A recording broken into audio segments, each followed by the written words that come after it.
file na lang. Pareha raman sa zip. Tama mo file, no? Ano mo nang iba. Sige. So, first ni buhaton, i-load niyo yung database. I-extract naman natin sa mga na-show. Okay. So, i-load na niyo yung database. Okay. So, pag-load ito,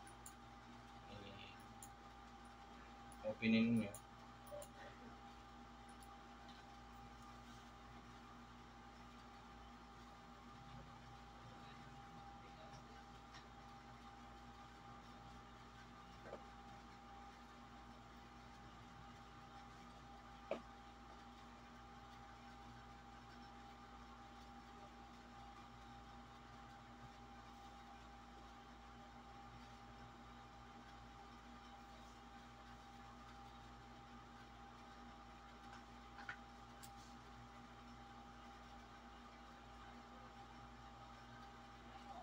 Medyo lugay-lugay niya.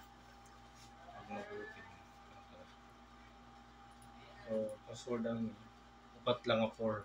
Upat lang po. Upat nga 1. 1, 2, 3,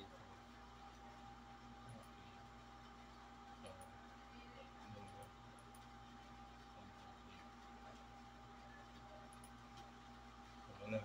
So, yan na. Adi na ka mo PG admin. So, aliaman na ninyo yung pinaka-server. Database server. So, pag upload niya database, matatanawin niyo sa Postgres. So, dahil ninyo logtik. So, mag-create ka mong bago. Right-click, create database. Tapos, consume, energy consumer monitoring system. SMS. So, okay, ada na SMS, ano? So, right-click yun i-restore. So, outro. Pagkabagong create na database, basically, shell pala ito ya. Repetition.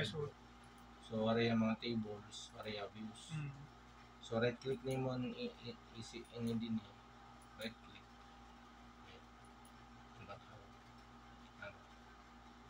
Then, restore. I-point out itong kanina.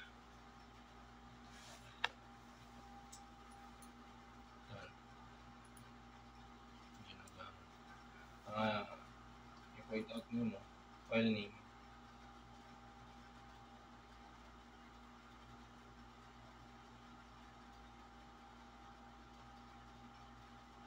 Lobat siguro. Sinang blink.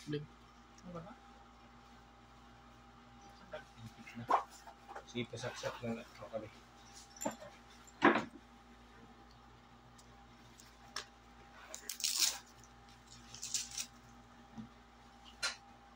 Ano? Amin ano?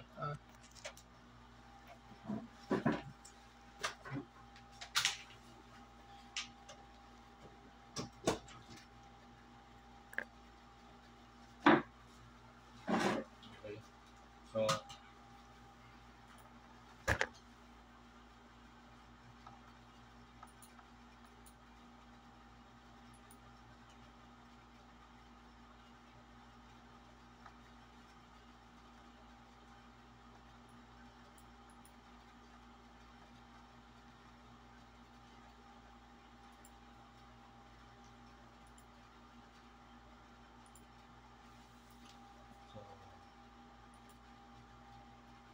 i-locate nyo itong kanina. Adila. Yan ini. Yan restore. Pag completed na, double check nyo i-refresh na. Then check. Review sukat and then adiyan natin tables. Okay. Tapos gusto niyo mag-create ni RD, right click lang niyo yun. And auto-generate ni RD pero pwede na lang niyo arrange. So right click niyo ni RD for database. Okay. So So i-arrange na lang niyo. So yan, na akong ma-advise is once magpasa ka mo ni RD, yun yung pila ng Ilma. Okay. Yan Ilma kasi sa extra table la. Waray talaga yung labot ang new thesis design. Ang purpose ito natin is ma-record ang tanan ng mga runtime error para madali pag-debug. So basically for development purpose ito yan. Mura siya labot dito ang business flow. So ang apila talaga business flow is kini nga sa 2, 3, 4, 5. Andin na din mga views. So sige, close na nato na. Ay, ato na ni minimize. Next is i-run na niyo ang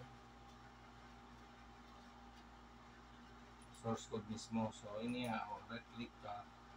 Make sure niyo na open niya 2022. Okay. So atong buhaton, ato na i-set nga 22 mag-open kaya talaga ito magana 2013. So open.